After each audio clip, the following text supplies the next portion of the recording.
choses-là, elles sont loin.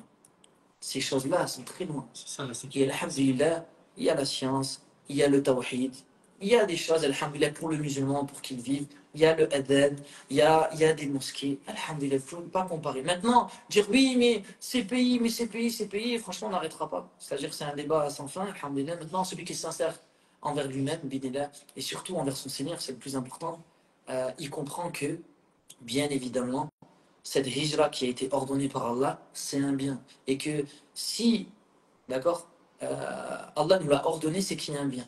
Que vous le veuillez ou non, c'est qu'il y a un bien. Chaque obligation, chaque interdiction, il y a une sagesse, d'accord. Et ça, c'est Allah qui fait les règles. C'est pas nous. C'est pas nous, on va commencer à débattre, on n'est pas des philosophes. Nous, alhamdulillah, on est sur la sunna, on suit, alhamdulillah. Donc, Allah a dit, le prophète sallallahu alayhi wa sallam a dit, et alhamdulillah, selon la compréhension des pieux prédécesseurs. D'accord. Et qu'Allah nous guide à cela, et qu'Allah nous fasse comprendre cela. C'est important, parce que voilà, moi, ça me met les nerfs de voir des messages en gros. Oui, mais toi, t'es en Arabie Saoudite, mais il y a ceci, cela. Et je lui dis, ok, Akil Karim, tu habites où? J'habite à Avignon, frère. Donc, alhamdulillah. Change de combat. Moi, je fais dua pour vous que Allah il vous facilite. Mais maintenant, et je parle uniquement des personnes qui critiquent. Attention, que le message soit bien compris. Je parle uniquement des personnes qui pointent du doigt et qui, en gros, qui nous laissent comprendre que la France, c'est mieux que l'Arabie Saoudite ou que les autres pays. Je parle uniquement de ces personnes-là, d'accord? Que vous ne commencez pas à faire certains raccourcis ou quoi. Non, je parle de ces personnes-là, clairement. Voilà, j'ai exposé ce que je devais exposer, ça devait sortir.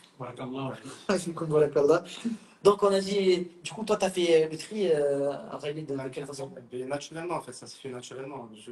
Je fais très attention à mes fréquentations quand j'étais en France. Après, alhamdoulilah, en fait, j'ai vite compris que je ne pouvais pas vivre en France. J'ai vite compris que je ne pouvais pas vivre en France parce que je me tué au travail, j'enchaînais 2 travails par jour. Je faisais que ça, en fait. Je passais ma journée à travailler. Et à un moment, j'en ai eu marre, je voulais partir en voyage. Du coup, j'ai voyagé toute l'année. Tous les mois, je partais en voyage. Et à la fin, j'ai dit, vas-y, c'est bon, je quitte mon travail et je pars en Umrah.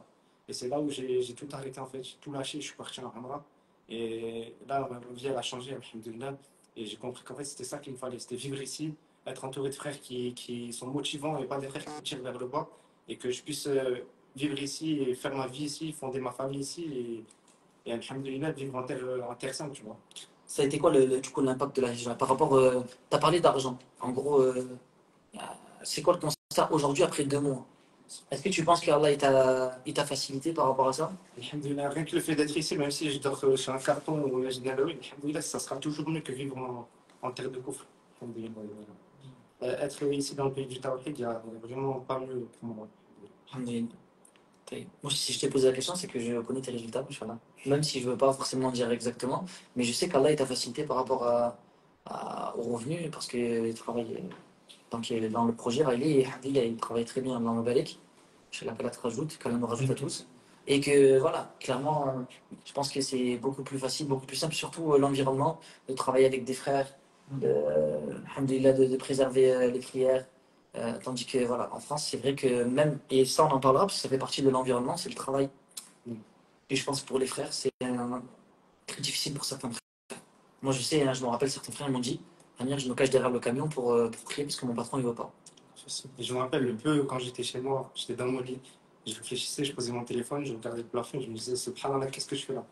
Qu'est-ce que je fais là? Après, des fois, on réfléchit, mais c'est vrai qu'il y a plein de frères, etc. Mais subhanallah, c'est compliqué. Qu'Allah nous facilite, qu'Allah nous assiste. Euh, on vous dit, on vous motive, etc. Mais on est conscient qu'il y a des freins, il y a des choses, etc. Ça, c'est une vérité.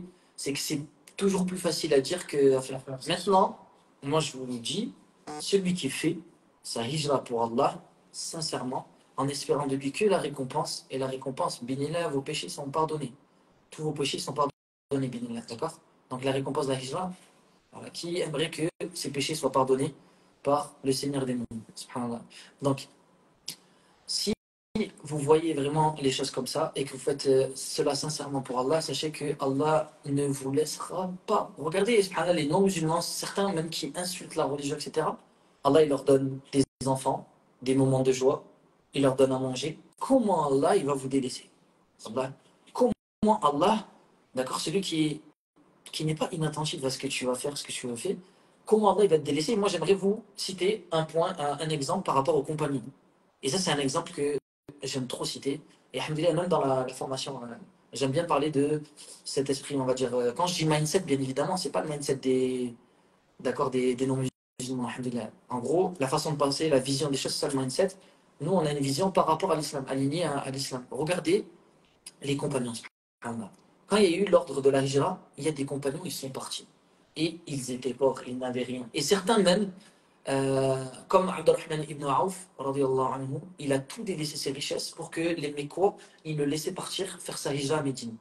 Écoutez bien, on dit que les compagnons, ils n'avaient pas, certains, ils n'avaient pas d'argent, rien, ils sont partis avec les poches vides pour accomplir cette obligation qui est la hijra, d'accord? Ils ont fait ça. Et maintenant, on constate, on connaît l'histoire, alhamdoulilah, on a les textes. Maintenant, on constate, est-ce qu'ils ont été délaissés par Allah, d'accord? Pour ceux qui craignent cela, ceux qui craignent la pauvreté, ceux qui craignent ceci, cela, ou est-ce que Allah il les a élevés, écoutez bien, de sorte à ce que certains même ils soient dirigeants de certaines terres. Subhanallah. Certains, Allah a fait que, subhanallah, ils soient, on va dire, dirigeants de certaines terres. Le prophète sallallahu alayhi wa sallam, il a envoyé après certains compagnons, de sorte à ce que, regardez l'islam, comment Allah il a élevé l'islam, et ses compagnons qui n'avaient rien, qui sont partis avec rien, subhanallah, Allah il les a élevés d'une telle. On peut dire comme si, on va pas comparer à, c'est pas comparable, d'accord, mais des personnes qui ont un haut rang, un haut poste, subhanallah. Donc, regardez, Allah, il ne vous laissera pas. Et ça, c'est une expérience que je pense que chacun d'entre nous peut citer, même si, on va dire, Ayoub, ça fait pas longtemps qu'il est là, etc. Mais je pense que même là, tu vois les résultats. C'est-à-dire en peu de temps, etc. Et on vous fera un podcast dans un an.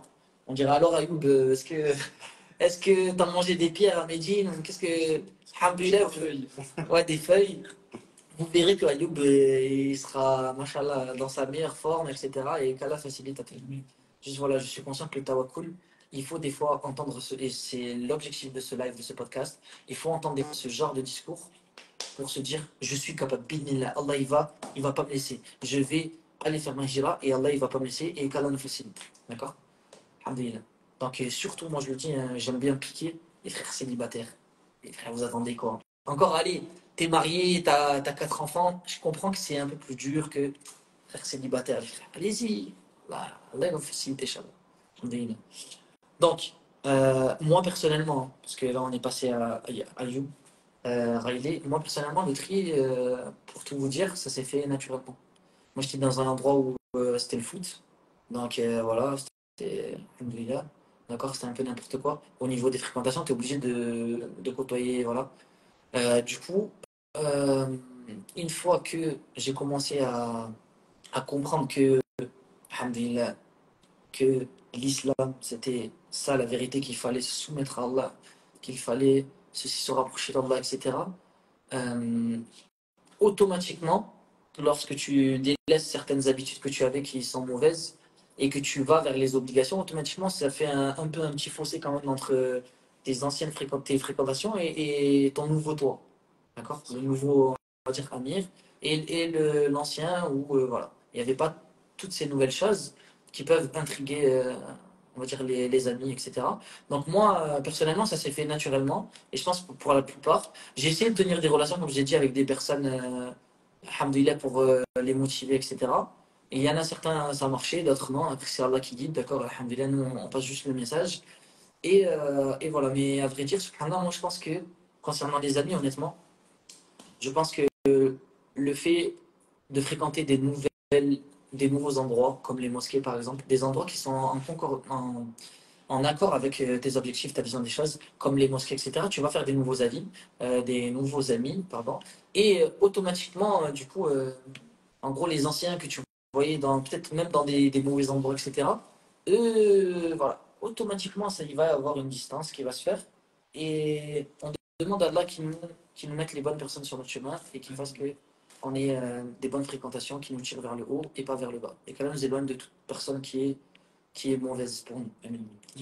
Donc maintenant, la famille. Ça, c'est un sujet qui est délicat et qui est intéressant. Et n'hésitez pas, Raïlé, parce que si vous avez des choses à dire par rapport aux amis, d'accord, Raïlé, n'hésite pas à voir, Inch'Allah, Raïlé nous le dira. N'hésite pas, Raïlé.